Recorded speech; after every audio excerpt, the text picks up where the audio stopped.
Hello, great to see you back for another mind-blowing video. No charge for the brain explosions, I promise.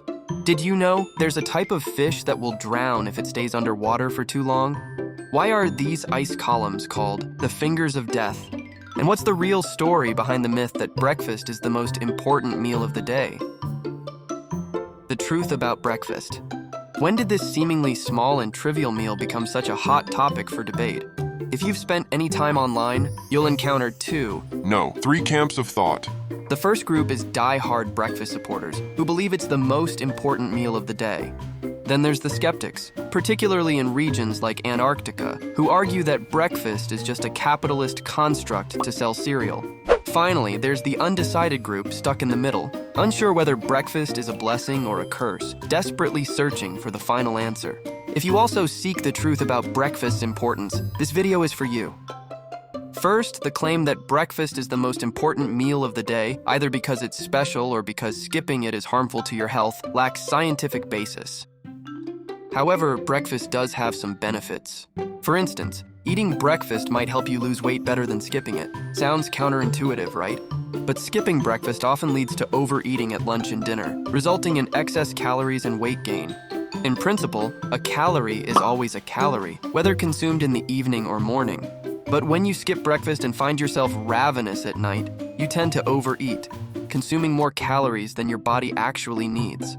These extra calories are stored as fat, and over weeks and months, this fat accumulates around what used to be your waistline. Logical and practical, right? In 2013, researchers divided overweight women into two groups. One group had a 700-calorie breakfast, a 500-calorie lunch, and a 200-calorie dinner, following the adage, eat breakfast like a king, lunch like a prince, and dinner like a pauper. The other group had a 200-calorie breakfast, a 500-calorie lunch, and a 700-calorie dinner. Despite the same total calorie intake, the breakfast-heavy group lost more weight and waist circumference after 3 months.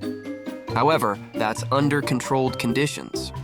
In real life, most people do not count every calories in their meals. To truly understand breakfast's impact on weight loss, randomized studies are necessary where habitual breakfast skippers start eating breakfast and vice versa. When such studies were conducted, results contradicted the earlier findings.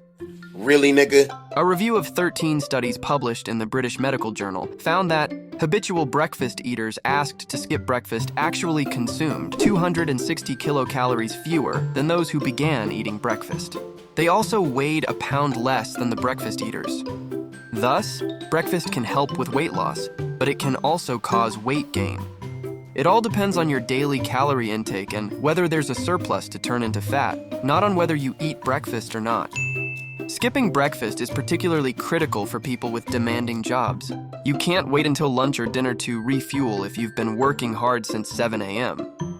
At least 6 studies show that skipping breakfast increases the risk of type 2 diabetes.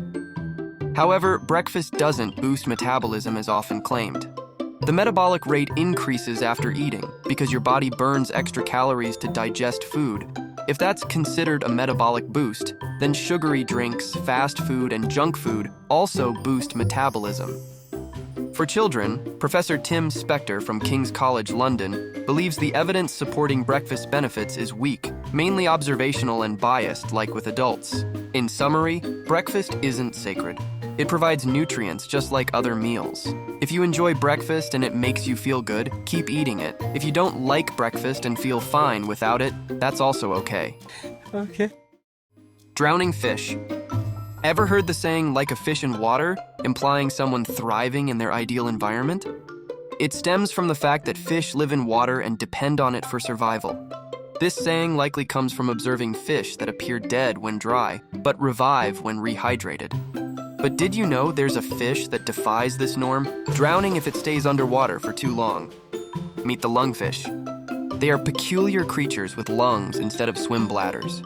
Evolutionarily, they're the closest relatives to tetrapods, including amphibians, reptiles, birds, and mammals. The earliest lungfish ancestors appeared about 410 million years ago. Scientists believe lungfish might be the ancestors of the first land animals, which eventually evolved into us, living about 375 million years ago. Today, 6 lungfish species exist in Africa, South America, and Australia. As the names suggest, lungfish have lungs.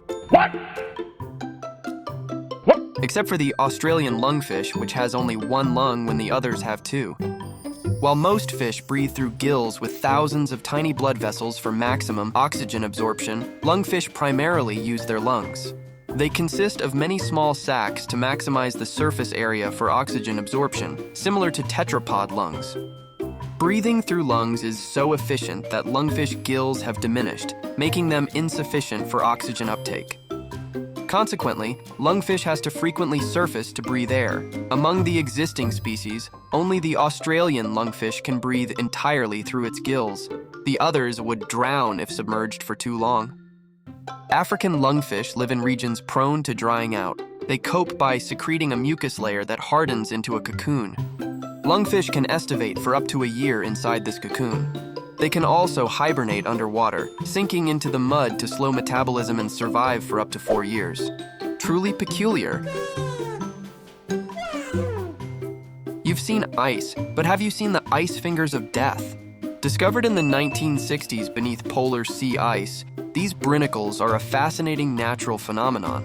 When polar seawater freezes, salt is expelled because it has a lower freezing point than fresh water.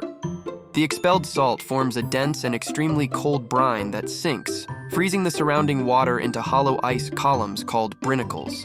As these brinicles reach the seabed, the super salty, super cold brine continues freezing the water around it.